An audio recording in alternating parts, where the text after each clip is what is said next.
We are back. We are back. This is TSTRADIO. I'm your host, Marcus Johnson. Thank you for staying with us. Again, thanks to our first caller for calling in. I like what you had to say. Again, thank you for calling in. We're going to get back into the show. Like I was saying with Auburn. I feel like I said, their offense they just need to find something that works and go with it. I have a couple of players I feel like needs to step up and contribute on the offensive side of the ball is the wide receiver Kyle Davis. He's a freshman.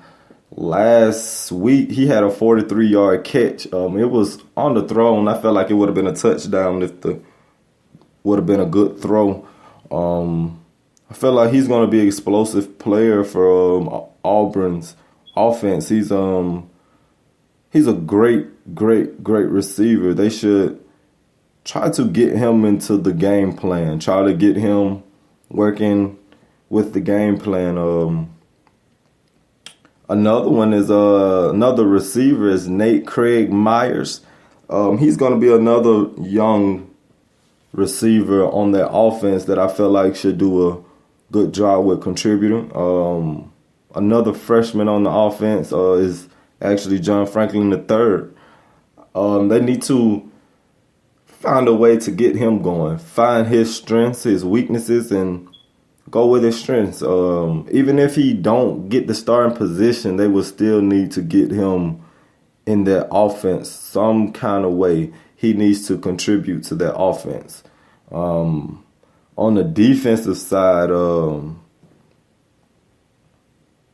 senior transfer. He's a senior. He's a transfer his first year with Auburn. T.J. Neal. He's a corner.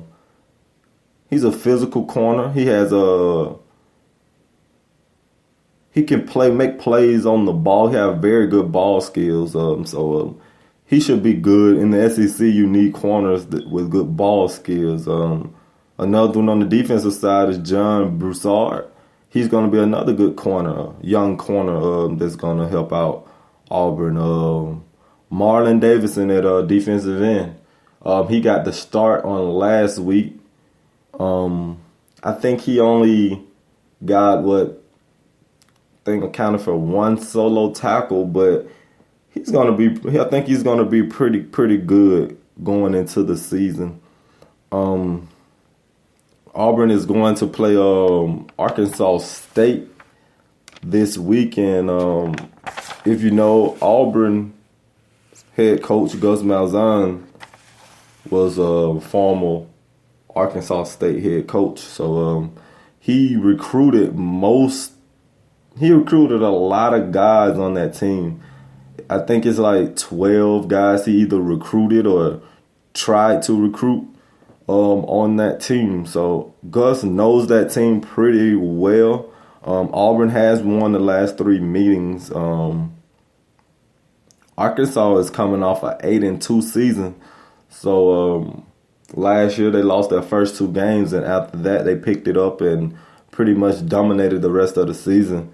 I think most of their games, they at least put up 48 points. I think they averaged 48 points after the first 2 games. So it's a very explosive offense. Auburn is coming off a loss to Clemson. Like I said, it wasn't a bad loss. They really didn't have a good season on last year. So they're looking to make a big turnaround on this next season. A little breakdown of the game. Auburn is a 20-point favorite in the game. They have the advantage of points per game. Arkansas State actually has the advantage of yards averaged. The red zones, they're pretty much equal in the red zone. Their percentages in the red zone are pretty much equal. penalties. Auburn get a lot of penalties. Arkansas State is has the advantage in that area, so it should be a pretty good game. Auburn has a very good back in Kerryon Johnson, so he should be able to carry the load and do pretty good this weekend to get them to regroup. Because most teams this week are trying to find their depth on their teams. You know, Alabama, they're playing Western Kentucky. They're not going to put their starters probably not going to see too much of the field. They're going to be focused on trying to see who can play like their freshmen that can come in and relieve some of the defensive ends. I think we will see a lot of Raekwon Davis for Alabama. But I don't think Auburn has the pleasure of doing that this week. I think they need to play their starters and so they can get this offense gel together. I don't feel like they got it together, so you'll see a lot of their starters still on the field more than you would see if you watch an Alabama or Ohio State game. I think those type of teams that won big, I think they'll be trying to figure out their bench players, who they can get in to relieve some of their starters to give them breaks. While we're still talking about Auburn, I know you guys remember earlier this summer, I think it was Javon Robinson was dismissed from the team. He had, I know Gus just came out and said that he broke team rules, but what it was is a girl, I think they had a party. A girl came, Robinson didn't want her in the room. He asked her to leave. She didn't want to leave. She got upset, so she made up a story saying that Robinson slammed her head against the door and forced her out. She had bruises, skin up her knee, and all type of stuff. But she came forward, I think it was yesterday, she wrote a letter saying that she made up the whole story, saying that none of it happened. Javon Robinson was innocent. I don't condone that, man. That messed up that guy's career. He would be playing right now for Auburn if it wasn't for that.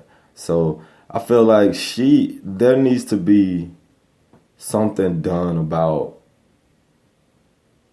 females making false accusations. It takes the attention away from the girls that are actually getting abused physically, sexually. That's why people don't believe them, because we have these people here that lie about it. And then when it happens for real, people always think that the accuser is lying. So I think something needs to be done about stuff like that. Also with people lying on people. Get into some more games. We have Battle of Bristol this weekend. Tennessee versus Virginia Tech. This is said to be the biggest game in college football. That's another question I would like to get callers to call in and state your opinion is, what's your favorite, what do you think's the biggest rival in college football? That's a question I would like to get a lot of people to answer. You hit me up 334-452-9027 and let me know what's up. Back to Tennessee and Virginia Tech. This is going to be a good game. Tennessee,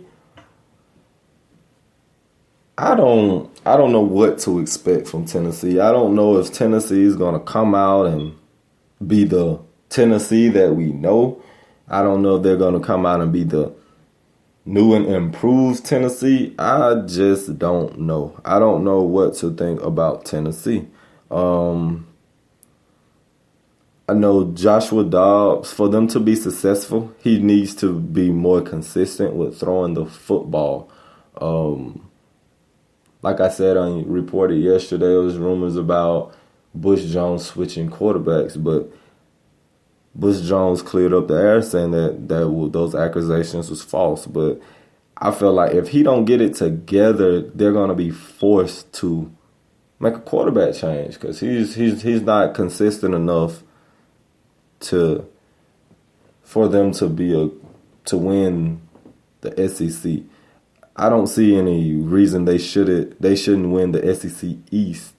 Now Florida is gonna put up a good run for the SEC East, but it'll be out of Florida and Tennessee. Whoever wins that game will win the SEC East. Virginia Tech, they match up pretty well with Tennessee, so it's not going to be a pushover game for Tennessee. This is the third time these teams have played since 1937. Tennessee coming into the game as only 37% chance of winning, so they're the underdogs. They're coming in the game as the underdogs. Virginia Tech is coming in projected to win the game 63%. Virginia Tech, they have a very good, their defense is playing pretty well. I feel like they would challenge Tennessee's offensive line.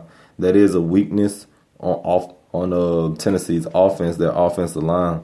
Appalachian State defensive line kind of dominated that game the first week. So Tennessee will they got to make a lot of adjustments if they want to be a great team in the SEC. I know they reported that they have spent $545 just on beer for this game, for the Battle of Bristol. So this is to be a big deal. So make sure you tune into that on Saturday. Saturday, it's going to be a pretty good game, I think. Get into some high school. We'll come back to college. Get into some high school on last night. Lee beat Smith Station 42-14. That was they're in the second week of area play, so there's a big win for Lee. If you haven't went out to watch Lee play, you need to. That guy Henry Ruggs, I think his name is. Hey, that guy. He's a big-time player. You need to get out and watch him. He's a very exciting player. You need to get out and watch him. They have two good quarterbacks that can spread the ball around, that can run the option. It's very exciting watching those guys play. Another high school matchup, Wetumpka versus Stanhope. This is a big deal to people in Millbrook and Stanhope. I graduated from Wetumpka, so I know how big of a deal this rivalry is. This is going to be this means a lot to both programs. So it should be a good, hard-fought game. They will be playing in Millbrook tonight at 7:00. I will be attending that game. Hope to see some of you guys there. Like I said, it's going to be a great game. Call in. I would like for you to call in and get predictions on that also. Let me know who you think is going to win Wetumpka versus Stanhope tonight. Give me your scores, who you think is going to have big games tonight. The number is 334-452-9027. Like I said, call in and let me know who you think is going to win that Stanhope and Wetumpka game. We're going to take another break real fast, and we will be right back. This is TST Radio. Thank you for tuning in.